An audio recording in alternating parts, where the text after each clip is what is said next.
I was a studious kid. I showed up on time, I did the assignments, I turned in homework, and I was always prepared. Teachers loved me. I was not a bad girl in any sense.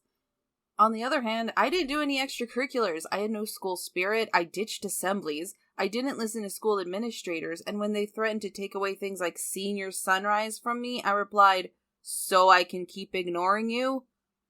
Another time, an administrator threatened to keep me from being in the senior class photo because I was loitering outside a classroom waiting for my friend. Oh no, now I won't be photographed during the phase in my life in which the mere mention of a camera sent me away.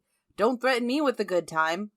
To every teacher, I was the perfect student, ready to learn and attentive. To every administrator, I was an unpunishable slacker who tore school spirit signs and thought the leadership class was a waste of everyone's time. But I never cheated on my non-existent boyfriend, which seems to be the only prerequisite for being a bad girl in Shadyside. Also murder. This is Rereading My Childhood, Fear Street, the bad girl. Our high school protagonists and delinquents are Dawn and Jan. Dawn narrates the book and is cheating on her boring boyfriend. Jan has a car and likes to annoy animals. They both have an avian addiction. Avian count? 1. While the girls gossip, their classmate, the teacher's pet Cindy, chides them for using the lab to ditch study hall, a class that doesn't exist. So they dump some chemicals like formaldehyde and sulfuric acid, which are just sitting around in this unattended science lab in Cindy's science project. It explodes, leaving behind a black formula with tiny golden crystals. Dawn and Jan swipe the formula as the science teacher, Mrs. Philbin, bursts in and asks about the smoke. Ms. Philbin reprimands the girls. In turn, the girls blame Cindy for their admonishment. Avian count 2. Later, while the class is prepping for frog dissection, Dawn's boring boyfriend, Clint, asks her if they're still going out and he cuts her with a scalpel. It was an accident, but Clint should probably have his sharp blade taken away if he can't control his dumb arms. However, Miss Philbin is unfazed, tells them to stop screwing around, and that they should get to slicing and dicing their froggy victims. Somebody just knifed another student, and Miss Philbin is treating them as if they were drinking from the emergency eye wash station, which I regularly did in middle school. I think everyone has done this at least once. Avian count 3. Back to cutting open a frog. The girls name it Spot because of its distinctive markings. Avian count 4.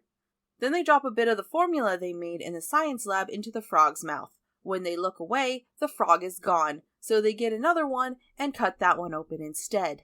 Avian count 5. Dawn's bag moves on its own. It's Spot, alive and well. Ms. Philbin orders the girls to put the frog back into the frog terrarium and stop messing around. Wait a second. Ms. Philbin has a frog terrarium in a classroom where students dissect frogs. That's sadistic, and Ms. Philbin is fucked up. After class, Dawn is at her locker, and her secret paramour, Will, comes up and asks when he can see her again. They flirt for a little, and then he leaves, pretending to throw an invisible football. You'll have to excuse Will. He is a frequent user of the now-defunct Yahoo Answers service. Even though she's supposed to be a bad girl, Dawn has a job at the animal shelter after school. Her boss is leaving early, so she's responsible enough to be left alone. Her behavior fails to live up to the title. She's not perfect, but I would classify her as your average teenager who hasn't outgrown her middle school obnoxiousness. The only questionable thing she does is open the door for Jan, but who hasn't wanted to have their best friend keep them company at their job? Anyway, the girls bring a dead dog back to life with the formula. See, it's not a no-kill animal shelter, and there's a fresh kill. The dog comes back to life, and now they have this zombie dog. They load him into Jan's car to take home until they figure out what to do with him, but there's a car trailing them. It's a girl from school, and that's her dog in the car. She thought the dog was dead. She took it to the shelter to be put down because the dog was sick, but here he is, completely healthy. She assumes the shelter didn't kill her dog. Instead, they cured him with secret, special drugs, didn't tell the owners, and then sent him home with the teenager whose friend has a car. Logistics aside, the girl is ecstatic, and I'm sure there will be no repercussions whatsoever. Jan drops off Dawn, and as Dawn walks up to her porch, Clint materializes from amongst the bushes. He asks her if she went out with Will Dunmore, and she lies. I do not understand her reluctance to break up with him. She doesn't seem to like him. He wants monogamy, and she clearly doesn't. Their values don't align.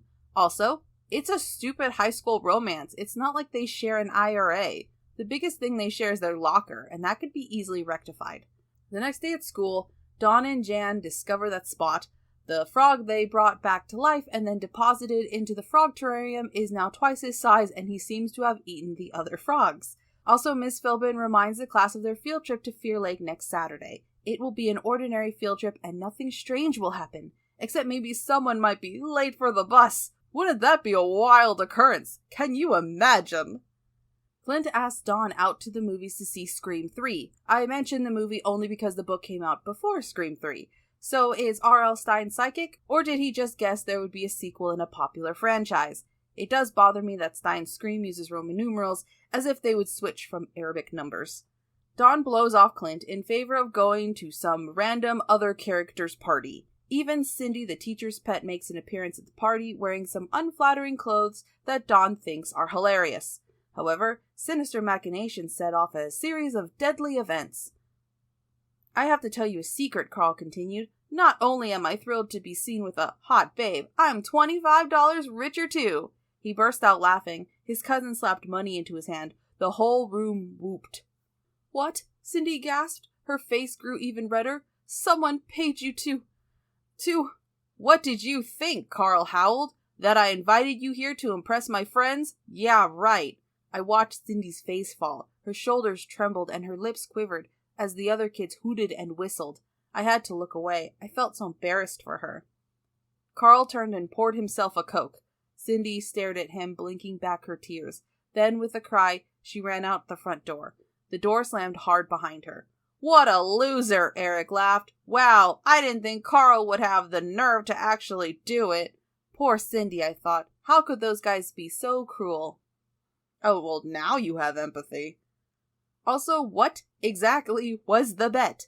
I bet you wouldn't invite this one girl to a party that already has a lot of people. Yeah, bro, that would be a crazy thing to do. Jan and Dawn leave the party under the ruse of getting some more ice and chips. Unfortunately, it's raining and visibility is low. The girls hit someone. I'll give you one guess who it is. Cindy is dead. And the girls get the brilliant idea to bring her back to life with their formula. When Cindy wakes up, they tell her they have found her on the side of the road unconscious and that they have nothing to do with it and are completely innocent.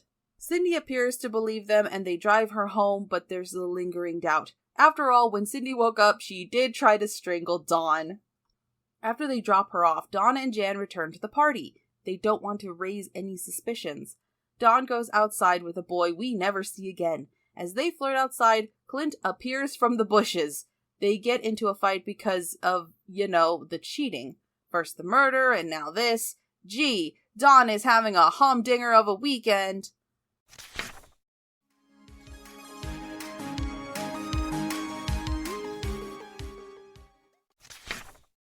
The next school day, Clint is flirting with a new blonde girl.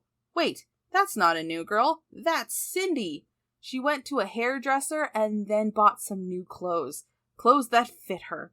Dawn's bad weekend is now a bad week. Avion count 6. The school's dance theme is moon and stars, and for a pair of bad girls, they're very involved in school activities. They even help with decorations. While the girl's on a high ladder, someone turns off the lights and then knocks the ladder from under them. The girls hang on to the catwalk as a teacher helps them down.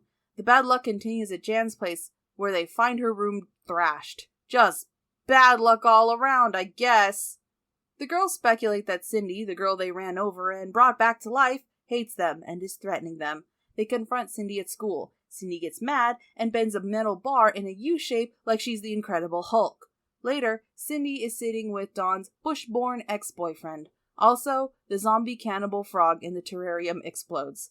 Avion count 7. Things are getting out of hand, so the girls tell Ms. Philbin what's been happening. Except the murder part. This is serious. Very serious, Ms. Philbin said in a low voice. She bit her lip. I'm afraid I'll have to turn you in. This really is a matter for the FBI. This looks like a job for the rarely used zombie crimes division of the FBI, right next to the X-Files. Ms. Philbin is kidding, of course. She thinks girls made up the story to get out of doing their science project. Instead of doing their science project, or just making Cindy the frog and the dog their science project, the girls traipse around the mall. Cindy tries to run them over in the parking lot, and then Dawn gets a phone call from Cindy telling them that she won't forget what they've done, and that she knows where they live, including where Clint lives. Dawn and Jan rush to Clint's house. Like every house in Shadyside, the door is wide open so protagonists can find bodies, and this situation is no exception. Clint is dead. Back to his ancestral shrubbery he goes. The bad luck just keeps getting worse. Avion count 8. Golly gee, it's a tough time for Dawn. Murder is treated like a zit before the senior sunrise that I didn't go to. My cavalier attitude is appropriate. Avion count 9. Cindy, on the other hand, is looking more beautiful and confident. Jan and Dawn try to get Cindy to admit that she killed Clint, but Cindy laughs at them. Then she threatens to tell the police how they ran her over and tried to kill her. After the freakout, Dawn says, "We killed Cindy once. Now we have to kill her again." That's definitely the line in the trailer just before the title at the end of the old 70s song done in a minor key.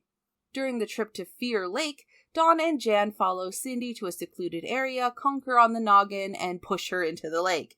Now that that's done, the girls can go on, living their lives, knowing they murdered someone. Avion count 10. But no, they can't. Miss Philbin asks where Cindy is while the kids are getting on the bus. Then Cindy just shows up as if nothing happened. She's soaking wet, but she's on the bus and ready to leave. Then the girls see Cindy walking down the street, so they run her over. Tears of joy are cried by all. Avion count 11. But no, Cindy shows up to science class the next day. This girl is harder to kill than Rasputin. Anyway, remember the dog that they brought back to life?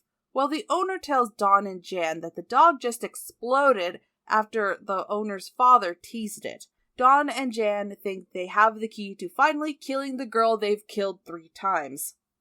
The girls invite Cindy over and they ask her about Clint. Cindy killed him because he was only using her to make Dawn jealous. I don't know what she expected, but fine. Then the girls lay into Cindy. They call her a loser, and no one will want to have anything to do with Cindy when they find out that she's the Walking Dead. Cindy lunges at Dawn, strangling her until finally Cindy suffers the same fate as the frog and the dog. Her face changed right in front of me, a twisted mask of rage, her skin purple, her eyes bulging from the sockets. Her lips peeled back from her teeth, exposing a black and bloated tongue. I screamed. And Cindy's neck snapped. Her head flopped down to one side. Her whole body twitched and twitched. Then she collapsed on top of me. It's finally over. Although, not really. Cindy asks for mercy. She asks for more of the formula. She promises to leave the girls alone if they give her more formula. They offer her some water instead. Avion count 11. Dawn and Jan take pity on Cindy. They attempt to find the formula in Jan's room, but it's missing. Where is it? Avion count 12. They return to Cindy, but she's dead. Final Avion count 13. While the girls were too late, they still haven't heard the last of Cindy. She left them a hastily written note. Dear Jan and Dawn, I stole the formula when I trashed Jan's room, but I don't want to live anymore. Not like this. The formula turned me into a monster. You turned me into a monster. Don't worry, the formula is safe. I hid it while you were upstairs. I hid it in the best place I could think of. I poured it into your bottle of Avion. See you soon. Love, Cindy. I guess it's time to switch to Dasani. So who is the titular bad girl of this book? Is it Dawn, who goes on tame dates with simple boys instead of her half-shrub boyfriend? Is it Jan, whose personality traits are annoys frogs and drives a car?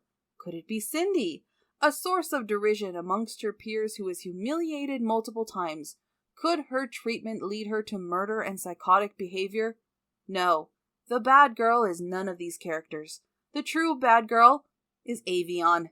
In the worst instance of product placement, the bottle of water is everywhere. She's present for every instance of bad behavior, from innocuous teasing to frog cannibalism and finally to premeditated murder. In the end, she's the source of Dawn and Jan's eventual doom. If the girls ditched the disposable plastic for tap water and one of those tumblers I see people make on TikTok, maybe they wouldn't be in this mess. Or the title really does just refer to Cindy, who dyes her hair and flirts with boys, and that makes her a bad girl. Sure, Cindy murdered someone, but who hasn't in Shady's side? Like, seriously. Instead of the 6 degrees of Kevin Bacon, everyone plays the 6 degrees of attempted murder. Either way, dyeing your hair and flirting does not a bad girl make. The murder, though, yeah, that would be a big no-no.